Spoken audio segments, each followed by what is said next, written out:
On a quiet Sunday morning in Manoa, Honolulu, police received a call of disturbance at a family home in one of the safest neighborhoods in Hawaii. Officers arrived, but everything seemed calm. No sounds, no visible signs of trouble, just the soft rustling of the tropical breeze against a house that looked no different than the others. But less than an hour later, a second call came in this time. What they found inside would leave even the most seasoned detectives speechless. A family of 5, parents and 3 children, lay lifeless within the walls of their home. The air was heavy with questions. What happened in this household? What could drive a father to take the lives of his wife, his children, and then his own? This is not just a story of tragedy, it's a story of unraveling. A man facing financial ruin, a family admired by all, and a community left searching for answers. What truly happened behind closed doors in the Oda household that day? Stay with us as we uncover the haunting truth behind the Manoa murders.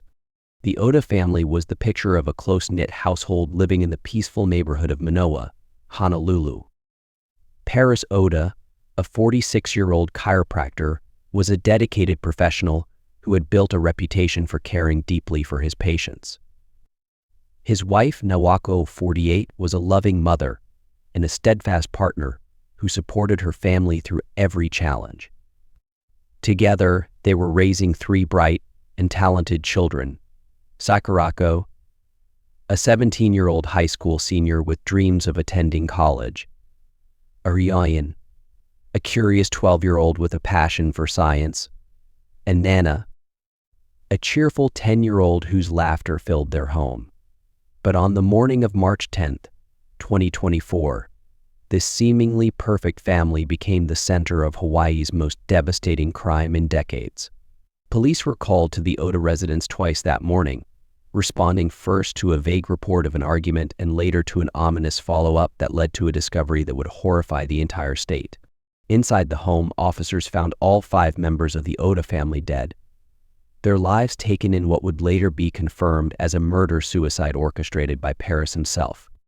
The tragedy shook the Manoa community to its core, leaving friends, neighbors, and even distant acquaintances grappling with the unthinkable.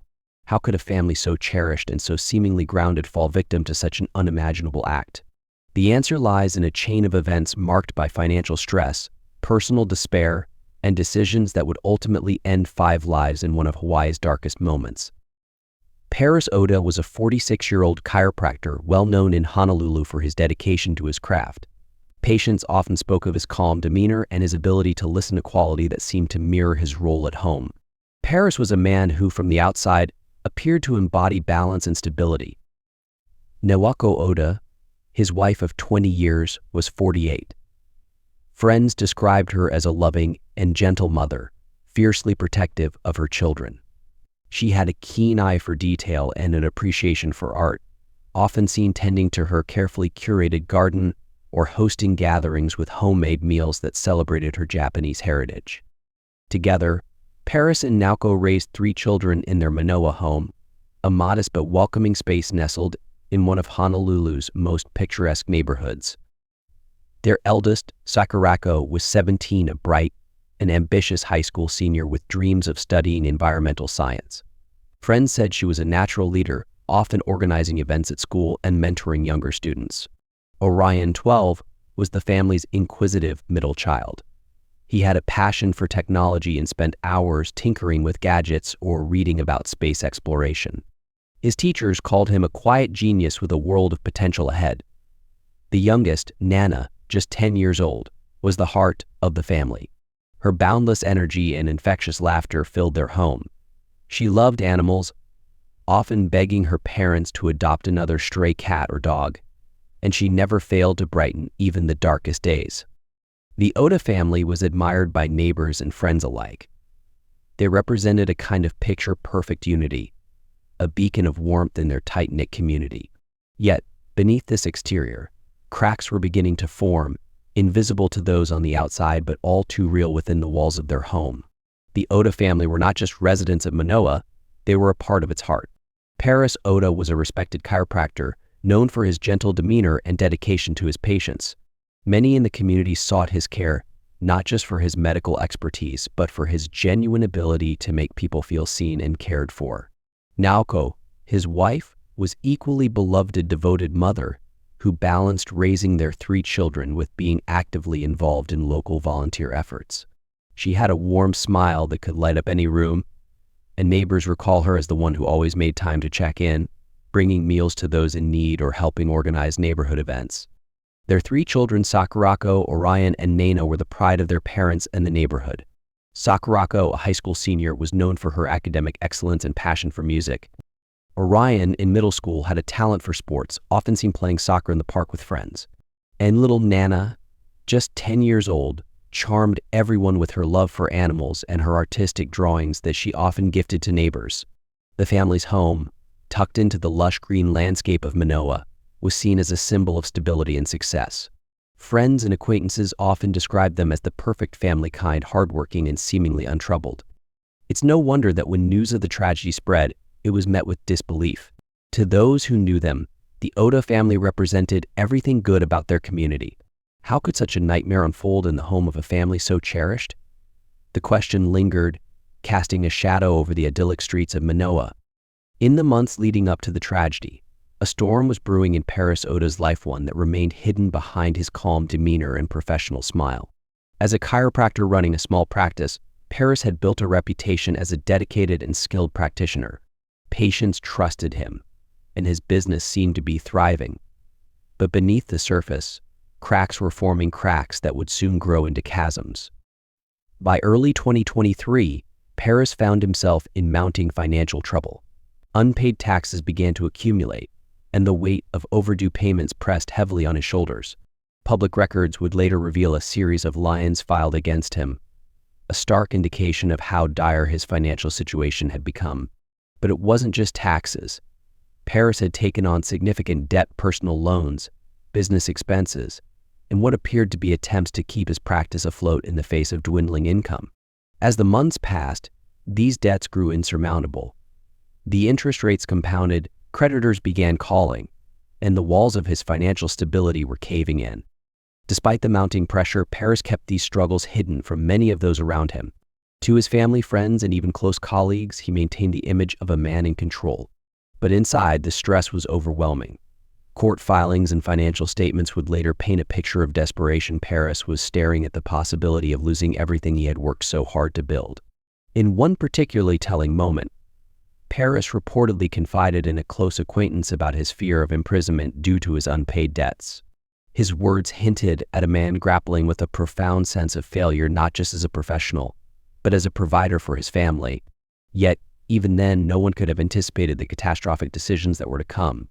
As the investigation unfolded, a chilling pattern began to emerge. Paris Oda, by all accounts, had been a devoted father and husband, but cracks in his composed exterior started to show long before that fateful morning.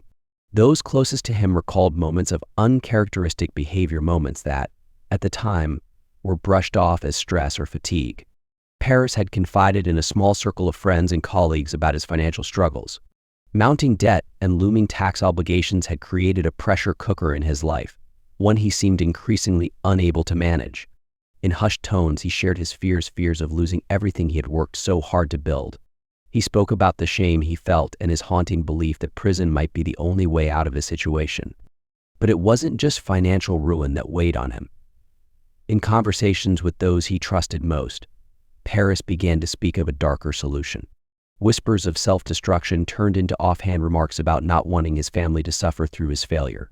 At first, these comments were dismissed as fleeting moments of despair, but they would later be seen for what they truly were: disturbing foreshadowing of what was to come. Paris's wife, Naoko, reportedly urged him to seek help, but he resisted. The walls of his stress and secrecy grew thicker, and as those around him pieced together his final days, a haunting picture formed: a man consumed by guilt, shame, and the crushing belief that his family might be better off without him. These warning signs, hidden in plain sight, would soon culminate in an act that no one could have imagined. In the weeks leading up to that fateful day in March 2024, there were warning signs, small, scattered breadcrumbs that, when pieced together, painted a grim picture of desperation. Among these was a chilling attempt by Paris Oda to acquire a firearm. On March 2nd, Paris visited a local gun store, his demeanor calm, his questions precise. He inquired about purchasing a handgun, claiming it was for personal protection. But when the store clerk asked for identification and ran a routine background check, the sale came to an abrupt halt. Paris's application was flagged financial red flags, and recent indicators of instability raised concerns, and the request was denied. For most, this would have been a moment to reconsider, a barrier that might divert a path toward violence. But for Paris, it seemed to deepen his resolve. Rejected, he left the store quietly, without protest, but the weight of that moment lingered. This failed attempt was more than a bureaucratic checkpoint. It was a critical moment, one that perhaps foreshadowed the tragedy to come. With his plan disrupted, Paris turned to an alternative, a means even more personal, more visceral, and ultimately, far more horrifying. March 10th, 2024. A morning like any other in Manoa. Families preparing breakfast, children playing in backyards, and the faint hum of a community at peace. But at 8:30 a.m., that peace was interrupted. A call came into Honolulu's emergency dispatch. The voice on the other end was anxious, reporting an argument at the Oda family's residence. Officers were dispatched promptly. By 8:34 a.m., the police arrived at the scene. The house stood still quiet. The curtains drawn, the front yard undisturbed, and no immediate signs of trouble. The officers knocked on the door, waited, and after receiving no response, they left. What they couldn't know in that moment was that just behind those walls, an unimaginable horror was unfolding. At 9:15 a.m., another call came in. This time, the caller sounded more urgent, more concerned. Once again, officers returned to the Oda residence. This time, they were met by a tenant who lived in a separate part of the property. The tenant, visibly shaken, led the officers to the main house. The door was unlocked. As they stepped inside, the silence was deafening. It didn't take long for the officers to realize something was terribly wrong. One by one, they found the lifeless bodies of Paris, Naoko, and their 3 children, Sakurako, Orion, and Nana. Each victim bore fatal stab wounds, the scene a harrowing testament to the violence that had occurred. The question wasn't just how this had happened, but why. In the hours and days to come, a grim picture of the events leading to this tragedy would begin to emerge, but, for now, the community of Manoa was left reeling from an act of violence that defied comprehension. As investigators began piecing together the events of that morning, one thing became chillingly clear: the cause of death for each family member. It was determined that all 5 victims, including Paris Oda himself, died from stab wounds. The weapon, a kitchen knife, was found near Paris's lifeless body. The medical examiner's report revealed a horrifying sequence. Each of the children, Sakurako, 17, Orion, 12, and Nana, 10, had been attacked in their bedrooms. The signs suggested they were caught completely off guard, with no chance to defend themselves. Naoko, the mother, appeared to have confronted Paris in a desperate attempt to protect her children, but her injuries indicated she too succumbed to the brutal assault. Finally, after inflicting fatal wounds upon his family, Paris turned the knife on himself. The depth and angle of the wounds left no doubt that this was a deliberate act. But the question remained why. What could drive a man to carry out such an unthinkable act on the people he was supposed to love and protect? The answers lay buried in the mounting pressures of Paris's life, unraveling a chain of events that led to this unthinkable tragedy. And with each revelation, the true scope of the heartbreak in the Oda household would become even more apparent. To the outside world, Paris Oda appeared to have it all. A respected chiropractor with a thriving practice, a beautiful family, and a home in one of Honolulu's most desirable neighborhoods. But beneath the surface, cracks were forming, cracks that no one close to him seemed to notice until it was too late. In the months leading up to that fateful day, Paris faced a mounting financial crisis. His chiropractic business, which had once been a steady source of income, was faltering. Court records would later reveal unpaid taxes, overwhelming debts, and mounting pressure from creditors. But the financial strain wasn't just a business problem, it had seeped into every aspect of his life. Paris reportedly confided in friends about his fears of losing everything. about the shame he felt at the thought of bankruptcy. He even expressed concerns about potential jail time if he couldn't resolve his tax issues. These fears were exacerbated by his cultural values that prioritized honor and providing for one's family above all else. To Paris, failure wasn't an option, it was a fate worse than death. In the weeks leading up to the tragedy, Paris made several attempts to buy a firearm, an unsettling revelation uncovered during the investigation. His applications were denied, flagged by Hawaii's strict gun control laws. Whether this denial was a lifeline or a further tipping point remains unknown, but investigators later that the rejection added another layer of frustration to an already desperate situation. As the bills piled up and his options dwindled, Paris's sense of control eroded. To those around him, he kept up appearances. But inside, the walls were closing in, and the pressure was building to a breaking point. And on March 10th, 2024, that pressure finally erupted in an act so unthinkable that it would forever change the lives of everyone who knew the Oda family. As investigators combed through the details of the Oda family tragedy, a disturbing pattern began to emerge. This was no impulsive act. Evidence pointed to a chilling level of premeditation. Paris Oda, a man burdened by financial turmoil, had reportedly expressed his fears to close acquaintances in the weeks leading up to the murders. Friends described him as increasingly withdrawn, his once steady demeanor replaced by anxious whispers of impending doom. But the most telling clues lay in his digital footprint and written communications. In the days before March 10th, Paris sent cryptic and alarming messages to his wife, Naoko. Texts laced with desperation hinted at his growing despair. In one exchange, he wrote, "If it all falls apart, I don't want us to suffer." Another message read, "I can't see a way out, but we'll all be together no matter what." These words, now chilling in hindsight, painted a picture of a man convinced that the only solution to his financial woes was an irreversible one. Investigators also discovered that Paris had conducted online searches regarding life insurance policies and the impact of debt after death. These searches, combined with his attempts to purchase a firearm in the preceding weeks denied due to a background check issue, solidified the theory that the act was calculated. When the firearm purchase failed, Paris turned to a kitchen knife, a chilling alternative that required no legal hurdles. In a letter found in his office drawer, Paris had scrawled a single haunting sentence: "I've tried everything, but this is the only way." It was unsigned, undated, but unmistakably his handwriting. The note, along with the digital and interpersonal clues, revealed the harrowing truth. This tragedy was not spontaneous, but a deliberate and methodical plan born out of despair. The news of the Oda family tragedy spread quickly through the tight-knit community of Manoa. Known for its lush landscapes, historic charm, and a sense of security, this was a place where people felt safe leaving their doors unlocked and children played freely in the streets. To hear of such a horrific event happening in their midst was unthinkable.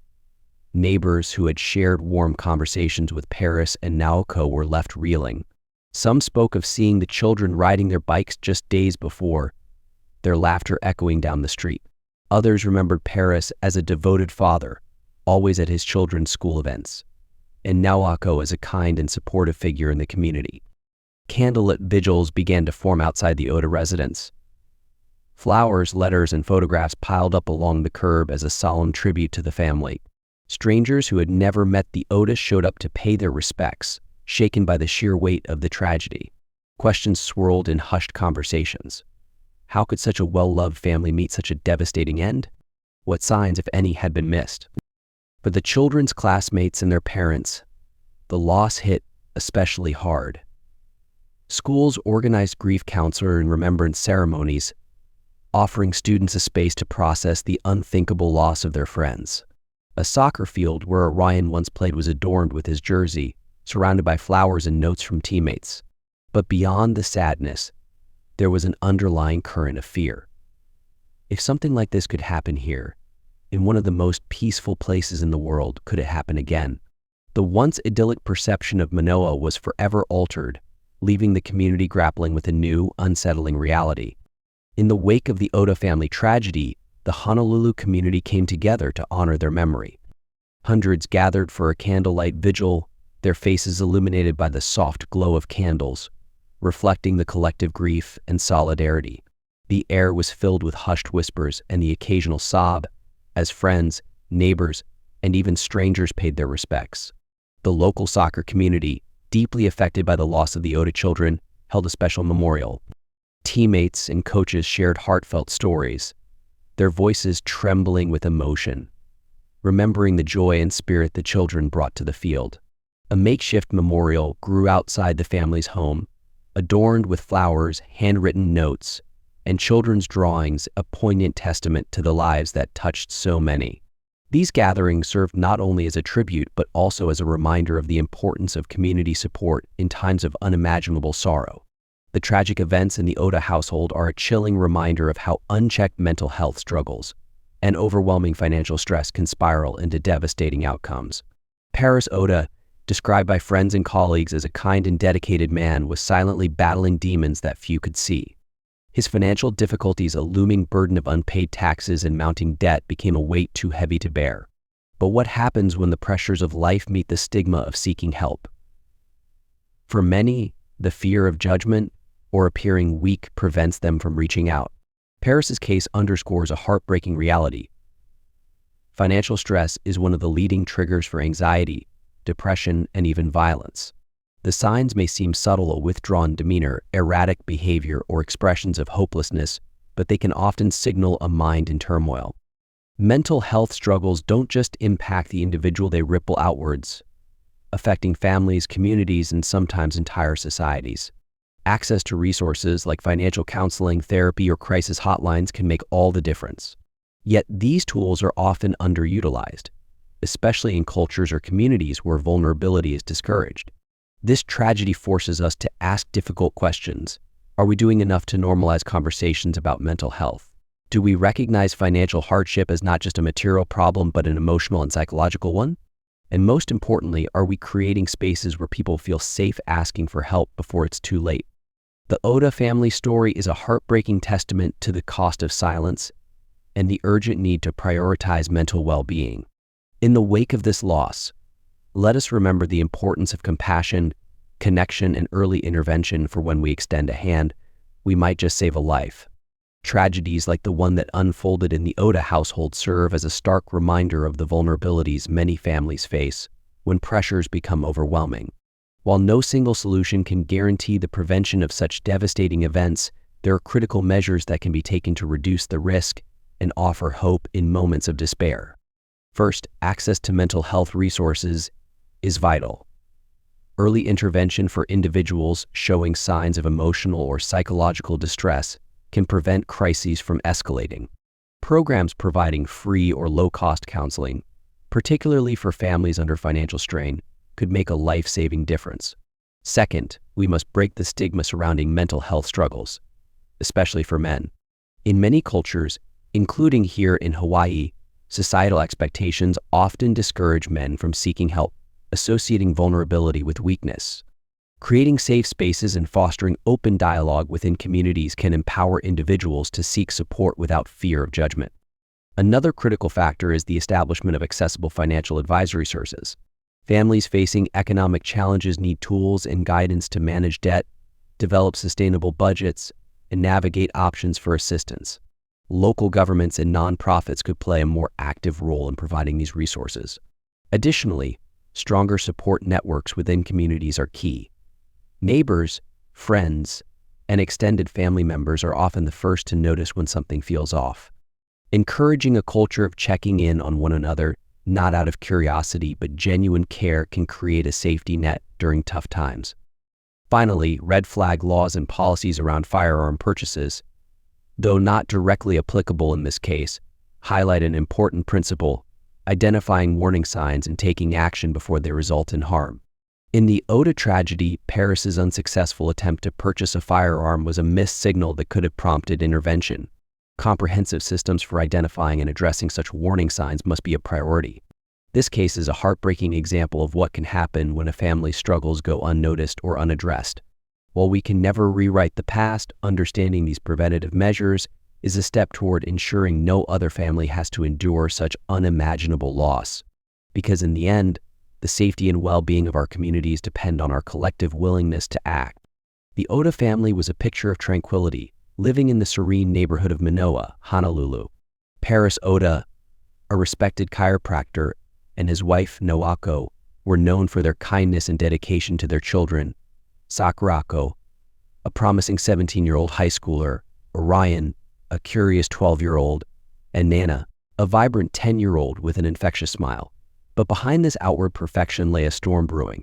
Paris faced mounting financial troubles, debts, unpaid taxes, and the pressure of maintaining a facade of stability. Overwhelmed by the weight of these struggles, his sense of control unraveled.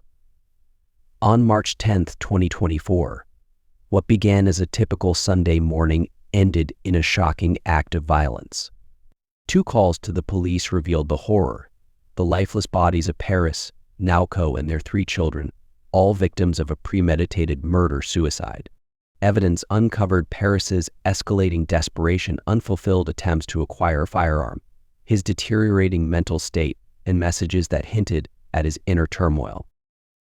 This tragedy, Hawaii's deadliest mass killing since 1999, left a community grappling with grief and unanswered questions.